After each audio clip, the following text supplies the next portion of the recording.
Wide receiver Josh Malone, another elite in-state prospect that Butch Jones locked up this recruiting class. And this one, unlike some of the early commitments, this was a lot of time, a lot of effort put into his recruitment.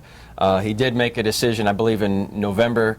But it was an intense recruitment. They put a lot of effort into signing him. It was, and this was really one of the biggest pickups in the entire class for Tennessee to get him. And I think it was even early December the recruitment ended. To fight as long as Tennessee did for him, that he got the offer from former coach Derek Dooley's staff back in I think April of 2012. So this was a recruitment that took almost 2 years for Tennessee, despite being his first offer, to finally nail him down and to get an in-state guy like that at a position of need.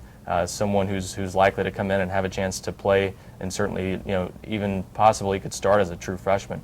He's that type of player. You saw it in the U.S. Army All-American Bowl and some other events he's been in, some nationally televised games. He's shown the ability to be that type of player. So if he can come in and learn the system, and obviously route running a little bit of a struggle for some young receivers. So get in the weight room and continue to bulk up. That will be a key for him. Blocking, not necessarily his strength. So if he can continue to improve in those areas, I think he'll be a guy who'll play a lot as a freshman if he can continue to do the things we've seen him do in the past. And I know they're different kinds of receivers, but does Marquez North provide kind of a template for how they would love to get Josh Malone involved? Because obviously Malone, true freshman, was very raw coming in, but they said this guy's a talent. Let's find a way to get him involved in the offense. Yeah, and that's a good point. I think Marquez North was probably not ready to play for that first game, ideally where Tennessee's coaches would have liked, but they kind of forced him onto the field. You could see a similar situation with Josh Malone, with Vine Pearson, the junior college receiver also.